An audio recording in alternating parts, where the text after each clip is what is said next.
O caso do empresário mineiro Samuel Ebert de Mello, assassinado no Rio Grande do Sul, ganhou grande repercussão nos últimos dias. E neste vídeo você vai entender um pouco mais sobre o que aconteceu, quem é a vítima e quem são os suspeitos desse crime. Eu tô aqui com os repórteres Clarice Souza e Guilherme Gurgel, do Jornal Super, eles que fizeram uma apuração aprofundada sobre esse caso e estão aqui para me ajudar a traçar para você uma linha do tempo desse caso. O que aconteceu, quando tudo aconteceu e como andam as investigações. Olá, Clarice. Olá, Guilherme. Sejam bem-vindos. Olá, Dani. Olá, Dani. Bom, e para começar a pergunta, quem foi Samuel Ebert de Mello?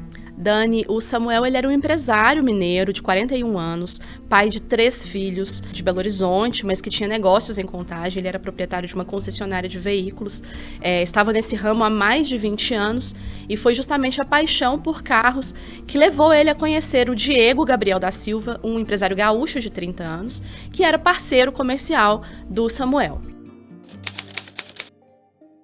Para a gente entender um pouco mais sobre esse suspeito, quem foi, quem é, na verdade, o Diego? O Diego, ele era um empresário gaúcho, já respondia a 5 processos por estelionato, também ligados a veículos, porque ele era um empresário que ele trabalhava com essa questão de comprar veículos em outros lugares e revender no Rio Grande do Sul.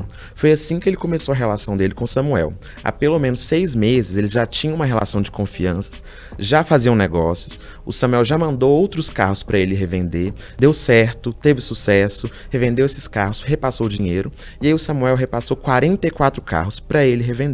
O valor estimado é cerca de 5 milhões, só que aí o Diego não repassou o dinheiro. O Samuel, na confiança, foi lá para o Rio Grande do Sul para tentar resolver, encontrar com esse parceiro dele, e foi quando ele caiu numa emboscada.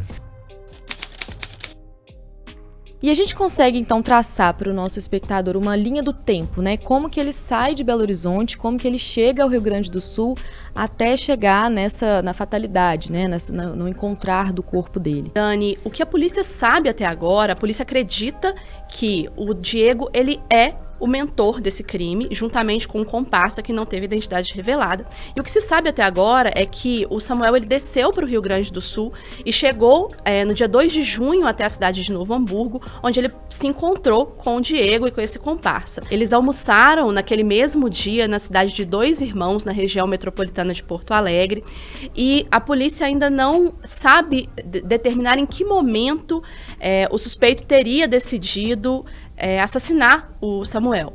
Mas se sabe que depois desse almoço, o Samuel não localizou os carros e então eles partiram para a cidade de Santo Antônio, que é uma cidade que fica a cerca de 80 quilômetros de Porto Alegre, de carro. Nesse trajeto, eles pararam num posto de gasolina, foram até uma loja de conveniência, imagens que aparentemente não havia nada de errado, segundo a própria polícia civil. Nada demonstra, que havia algum atrito, alguma confusão. O Samuel foi visto pela última vez em um registro feito por imagens de câmeras de um pedágio.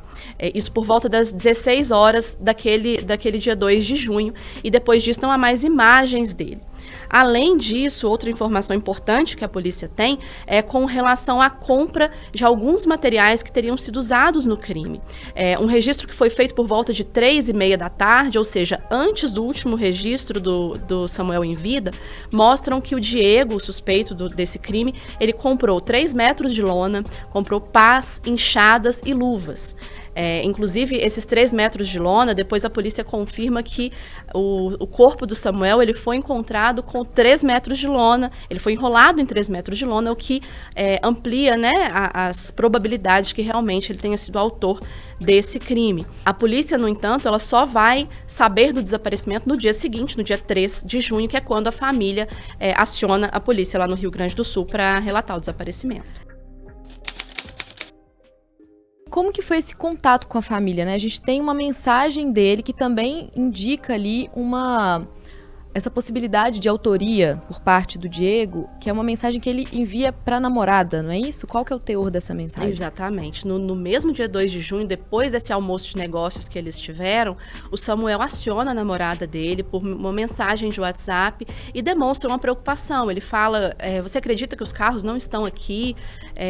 Eu sabia que tinha alguma coisa errada, Ele demonstra que tinha um pressentimento de que alguma coisa não estava certa nessa história. Acredita que os carros não estão aqui?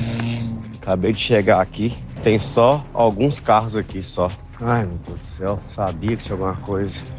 e fala com ela que ele vai até a cidade vizinha, onde havia uma outra concessionária do Diego, para ver se localizava esses carros. Então ele demonstra uma preocupação para ela, começa a apresentar tensão no tom da voz mesmo, e indica para ela que tinha alguma coisa que não estava muito certa nessa história. E como vocês trouxeram no início, assim, a gente tem lacunas ainda, né, nessa investigação. A gente tem fortes indícios que apontam a autoria do crime, mas ainda faltam preencher algumas coisas.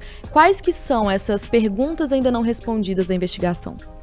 Bom, uma das principais perguntas que falta responder é em relação aos carros. O Samuel mandou 44 carros para o Diego revender.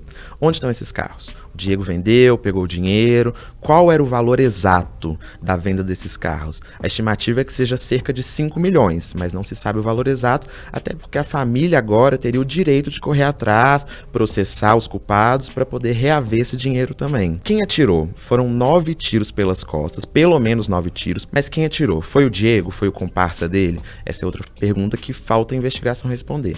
E o inquérito não tem prazo ainda para ser concluído. A Polícia Civil já pediu para estender esse prazo e ainda não se sabe quando as investigações vão preencher essas lacunas.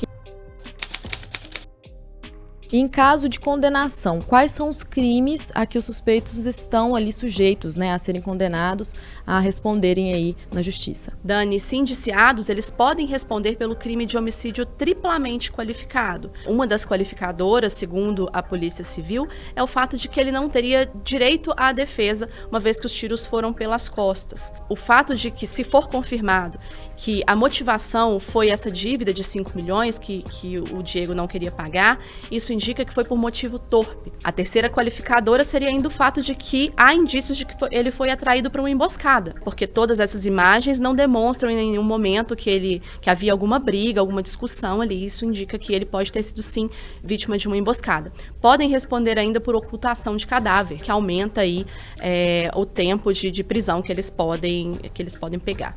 Bom, isso é tudo que se sabe até agora, segundo as investigações da polícia, segundo as apurações dos meus colegas Clarice e Guilherme Gurgel. Agradeço aos dois aqui por trazerem esse esclarecimento para você, nosso espectador do canal Tempo, que também acompanha todas as atualizações desse caso, né, da Polícia Civil do Rio Grande do Sul. Nós vamos trazer no nosso portal e também aqui no canal Tempo. Então você pode acompanhar tudo nas nossas plataformas, nas nossas redes sociais, na FM O Tempo. Até a próxima.